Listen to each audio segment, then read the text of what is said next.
Hello guys, Gene here with G Squared Tactical, sitting at home today, quarantined with the COVID. So if I sound a little bit like I'm talking through my nose, as they say, then that's because that's what I'm doing.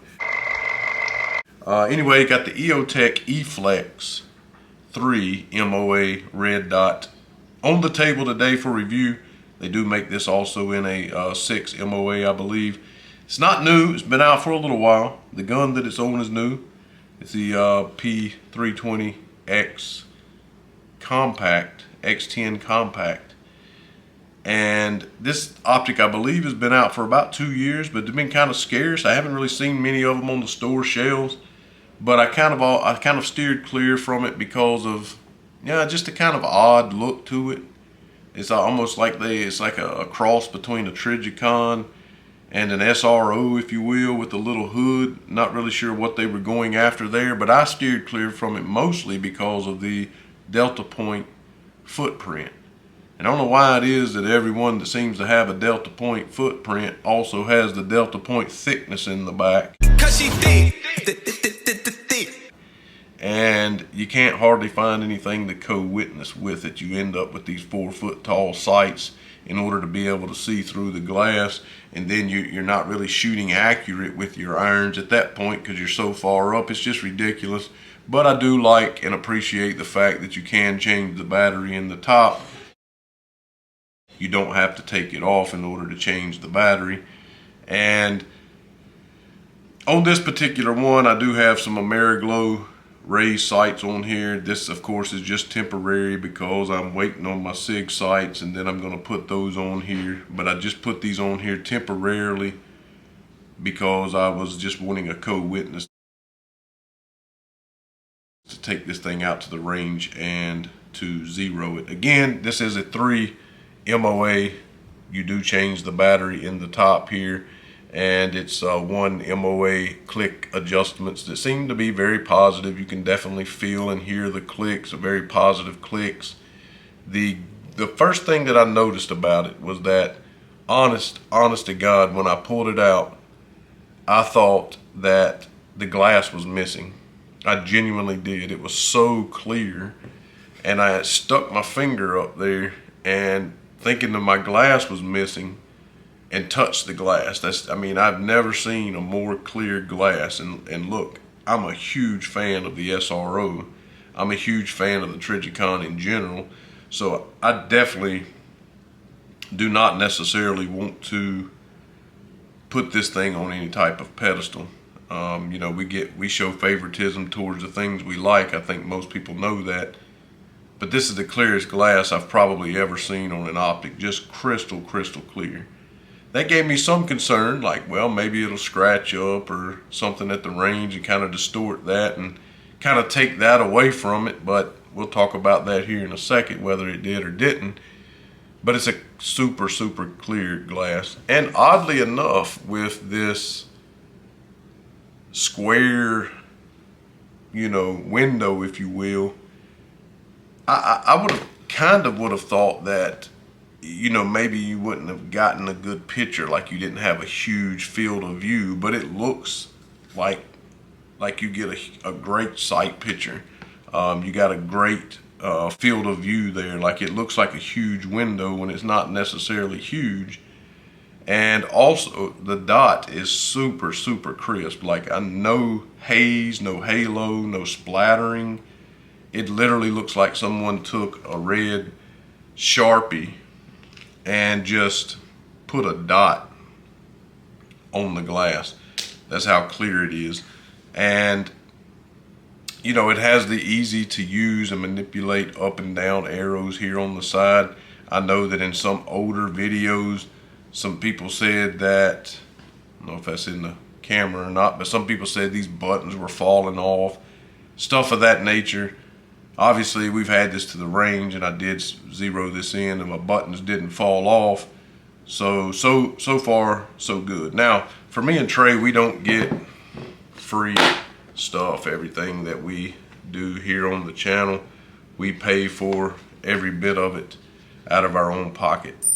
So it's hard for us to go out to the range and throw something around beat it up, hit it, slap it, and all these other things, because again, we're paying with our hard-earned money, and everything that we make on the channel goes back into the channel. So it's very difficult for us to spend $400 or even $200 or $300 and then go slap it around, you know, quote unquote torturing it. And my thing about that is like, how many people are actually doing that real life anyway? It does have, as I mentioned, the 3 MOA dot 1 times magnification. Its eye relief is unlimited. The dot color, of course, is red. It weighs in at 1.4 ounce. And it is, like I said, 1 MOA per click. It does take the CR 2032 battery. It says approximate battery life on the 3 MOA at brightness level 5 is 25,000 hours. It does not have the shake awake. However, it does shut off after 12 hours and have to be turned back on. Now, you know, that kind of sucks, but you can set it up like the Trijicon where it never shuts off. So, you know, I guess if you were using this as a nightstand, truck gun, carry, whatever, I guess that's how you would have to set it up. Nobody wants to watch their watch every 12 hours and be sure their Optic is on. But if you got on a routine, I guess that would work out. It does have 8 settings, brightness settings, 7 daytime and 1 ultra bright. And it also has 1 night vision setting. Again, like I said, it is the Delta Point Pro footprint, and the housing is aluminum. So you got this in there in the box. You got a card here to register your product, and which I did. You do have this big gawky rubber cover that does not cover the sight, by the way, like on the Romeo from Sig. You do have your adjustment tool in here, and I did this side here takes out the battery, and of course this side here makes your adjustments. Did come with a Torx Allen, if that's what we're going to call that, and it come with 2 sets of screws. Now I'm not sure exactly what this set goes to. I used the longer, more narrow thread that was in there to mount it up here. I torqued it to 20 inch-pounds. I think it recommended 17 to 19, so I went with 20 because I'm a rebel. But anyway, so that's what you got there. And so our idea, I guess, of torturing this, because again, it's new to the market. I've heard some mixed reviews about it, and so I guess, like, how do we know that we can trust it with hearing the mixed reviews and things like that? And I was like, well, you know what? I can't torture the thing, but I do own this gun. So who's to say I wouldn't put it on this gun? And if I did put it on this gun, I mean, would it being on a 10 millimeter, would that be considered torture? Well, maybe, maybe not, but definitely on the 320. I don't know if you guys remember on the original RX that Sig Sauer had mounted the Romeo, the original Romeo 1, how that it did not have the shroud on there, and I don't know what it is about the 320 platform that just drives those rounds back towards the shooter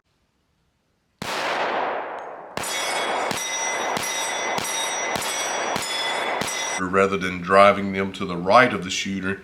It just takes them right back into the shooter and just drives those spent casings right into that optic. It's the craziest thing ever. I don't know if I've ever seen anything like it. I don't know if you watched the AXG video that we did recently.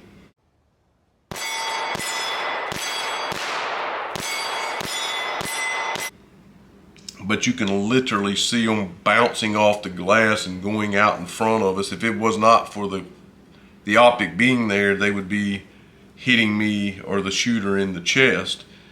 It's the craziest thing I've ever seen. So I thought, well, I do like this platform. This is a relatively new gun to the market, the Compact X-ten. Optic ready. So, you know, why not put some suppressor height sights up here, which I did. These are Ameriglow. I'm going to take these off and put the Sigs on there because I don't like this gap here. But I just did this temporarily for the review and to help aid and assist in getting it zeroed in. So what better way to torture the thing, if you will, without actually torturing it like some people do, than to put it on a, not just any gun, but a 10 millimeter a 10 millimeter P320 that's going to drive the casings back into the glass, so we get to torture the housing a little bit and the coating that is on the housing. We get to torture the glass by hitting it with shell casings, or spent casing should I say, and it's on a 10 millimeter. So we took this out to the range. I initially zeroed it in with my hollow point. I put a complete magazine of hollow point through there. Got the thing zeroed in, everything seemed okay, seemed fine. Then we went from there to, I think, some PPU, 170 grain, I believe it was. Could be wrong about that, but I think it was a PPU 170 grain. And we shot basically that whole box, that 50 round box of that.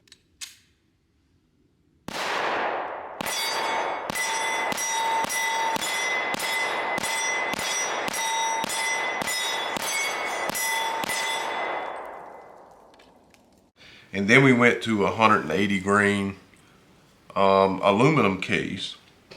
I thought, well, aluminum case has got to be more abrasive on the glass, right? Being that one of the things that I really commented about on this thing was that clean glass. Well, let's see if it stays that way with some, not just casings in general hitting it, but some aluminum casings. So we put some aluminum casings through it as well.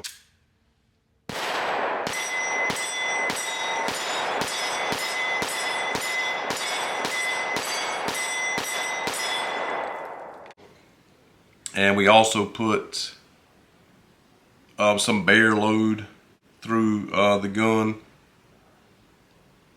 And we put not quite a full magazine of that. I think I only had, it might have been actually, it might have been 15 rounds, 14 or 15 rounds of the bear load.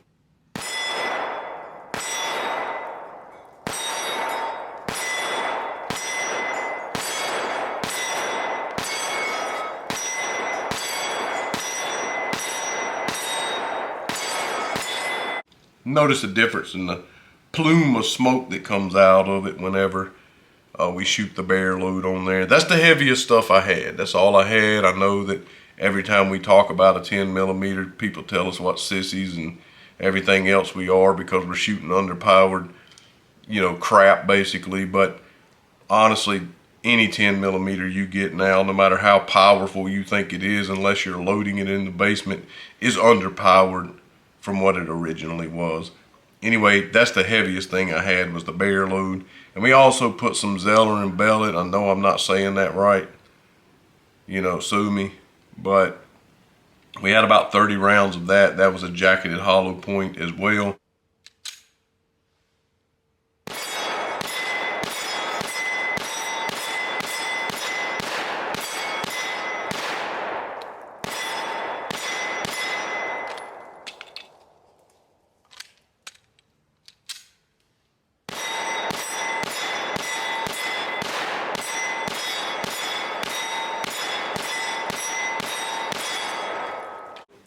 And so all in all, I believe we put 100, 130, I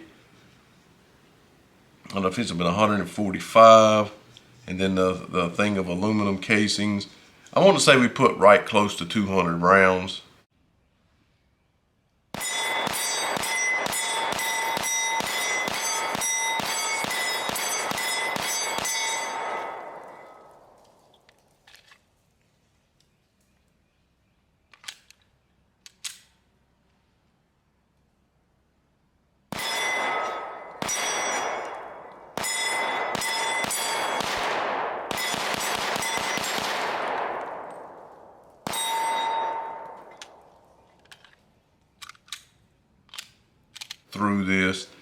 And of course the Optic was super dirty. Couldn't really see. I mean, you could still see the dot. I could still see the dot. I was still shooting fine with it, but it was super dirty from all of the GSR, and of course everything flying back. You know, this thing doesn't have to have a peephole behind the barrel or a loaded chamber indicator in order to throw stuff all over the glass. This gun does that naturally. Completely filthy, completely dirty. But I noticed that there was no sign whatsoever of any damage to the outer housing of this, like on the original Romeo 1, which forced them to put that shroud around it. There's none of that. There's no damage whatsoever to the housing of this Optic. And so once I got home and got it cleaned up, because again, I couldn't tell with all of the GSR and little pieces of brass and stuff that was all over the glass, I couldn't really tell prior to getting it home and cleaning it whether or not it had done any damage to the glass, like on this Romeo X compact that we did recently that scratched all the crap. Anyway, I brought it home. I'm happy to report that I blew it off with a little bit of compressed air. Then I took and put some foaming glass cleaner. Didn't have any chemicals, just a water-based foaming glass cleaner. I let that sit for a minute, and then I kind of wiped it dry. Make sure there wasn't any kind of, you know, solid particles on there. Cleaned it up real nice. I did put these I did put these witness marks on the screws whenever I mounted it, and it did not move. It is completely flush at the front of this cutout, but there is a little bit of a gap at the very back, which did give me some concern about putting too much pressure on these screws. But they did not move. They did not shear off. I think, you know, I don't know. Long term, we will be doing a review on this 320, so it'll get some more punishment when we do that. So we'll see. We'll report back if anything happens. But with it being a flush mount and not having any studs in the cutout, it did kind of give me a little bit of pause that it does have a tiny gap at the back here. But either way, the screws did not move. It held zero the whole time. And I actually am a big fan of this. So if you've thought about it and you want to put it on something else other than this, I'd say a 9mm. Absolutely, it's going to be awesome for you. I have no reason to believe that it won't hold up for you for the test of time. Go out, pick you one up. I definitely am confident with it after what I did to this thing. Make sure you guys subscribe. Let us know. Ask any questions you have. Let us know what your experience may have been. This is the one that I got here. Let us know what your experience may have been. Make sure you subscribe. Hit that thumbs up. Tell your friends and family where they can find the best blue collar YouTube reviews. Thank you and have a blessed day.